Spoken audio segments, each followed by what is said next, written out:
विचारात बुडालात तुम्ही? सांग.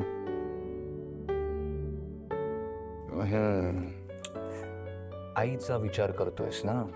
तुला कसं कळलं? हे तर काहीच नाही, मला तर अजून काहीतरी कळलंय. काय? हेच की तू वरवर हॉस्टेलला जायचं तर म्हणतोयस, पण तिथे जाऊन तुला करमणार नाही आमच्याशिवाय. असं नाहीये. असंच आहे.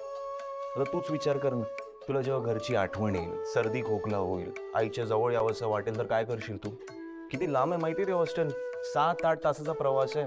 आठवण आली तर फोन करीन, आणि जर बरं नाही वाटलं तर औषध घेईन. Very simple. बरं ठीक आहे, पण तिथे तुला थोपटून झोपवायला, प्रेमाने घास भरवायला आई नसेल, मी नसेल, मग काय करणार आहे? रोज ते मेसचं जेवण जेवायचं. किती बोरिंग नसतं ते जेवण माहितीये तुला? बाबा मला सांग, तुझ्या इकडे थोपटून झोपवते? काय नाही, ऑब्विसली घास भरवते? नाही बा, पण ह्या सगळ्याची मला गरजच लागत नाही ना, की तुझ्या एवढं लहान कुठे. बाबा मी पण लहान नाहीये.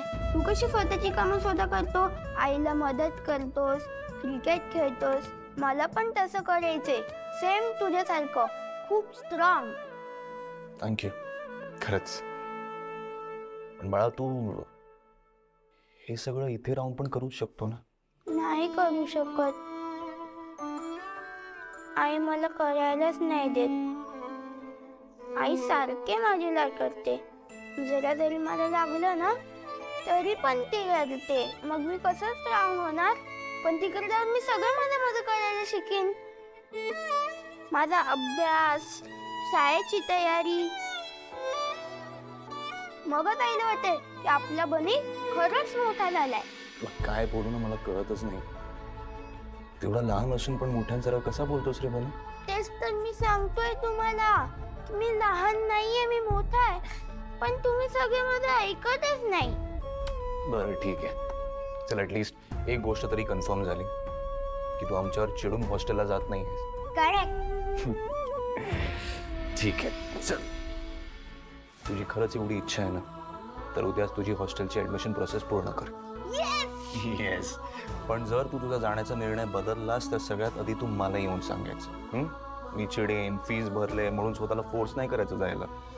काय डील? डील.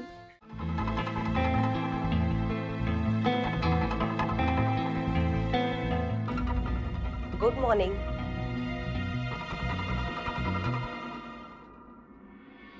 वसुंधरा,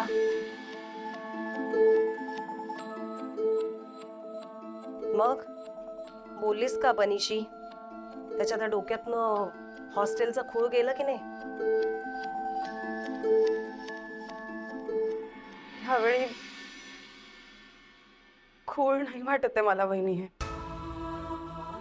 म्हणजे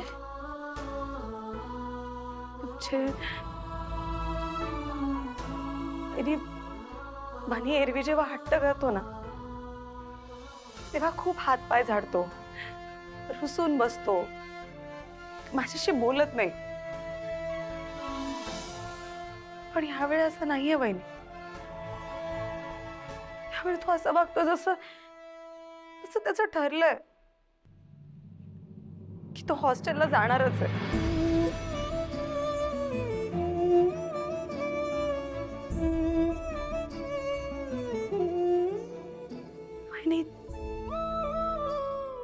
तयारी झाली आहे आणि तिथे जाऊन काय करायचं ना पण ठरलंय वहिनी त्याचं. अगं त्याला वाटतंय तिथे जाऊन खूप मज्जा येणार आहे, पण तिथे जाऊन करमेलच असं नाही हे तू त्याला समजावलंयस का? प्रयत्न केला मी, पण त्याचं उलटच घडलं. आणि त्यानेच मला समजवलं की त्याला किती मनापासून हॉस्टेलला जायचं. अच्छा, तो इतक्या आनंदात आहे म्हणजे त्याने ठरवलंच आहे की त्याला हॉस्टेलला जायचंच आहे. पण माझं मन नाही तयार होतं ना वहिनी. मला असं शिक्षा केल्यासारखं वाटतं. असंच काहीतरी चुकलं म्हणून त्याने इतका टोकाचा निर्णय घेतला. आधीच या घरामध्ये ऍडजस्ट व्हायला त्याला त्रास होत होता. आता तिकडे जाऊन माझा मुलगा एकटा पडला म्हणजे वसुंधरा, मला असं वाटतंय की या हॉस्टेल प्रकरणाचा तू जरा जास्तच विचार करते. पण त्यात वावगं काय म्हणा, आई आहेस तू त्याची. आपलं मूल आपल्यापासून दूर जातंय ही गोष्ट कुठलीच आई एक्सेप्ट नाही करू शकत. मग ते मूल 10 वर्षाचं असू दे किंवा 20 वर्षाचं असू दे.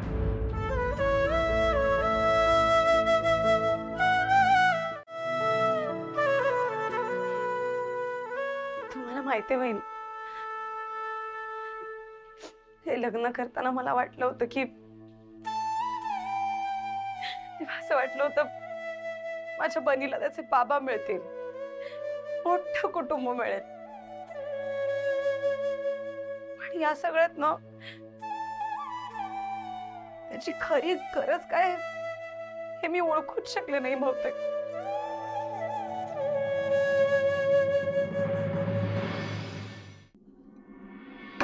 वसुंधरा, तू अति विचार करतेस. प्लीज शांत हो. का विचार करशील ना तर डोकं फुटेल तुझं. प्लीज शांत हो. हे बघ, बनीला जर हॉस्टेलला नसतंच ना जायचं तर त्याने तसं तुला सांगितलं असतं ना. पण आता तू त्याला जितका विरोध करशील ना तितका तो हट्टाला पेटेल.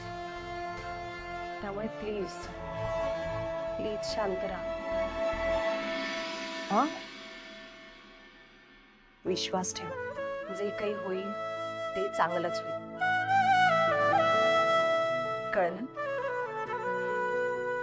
थँक्यू वहिनी. Most welcome.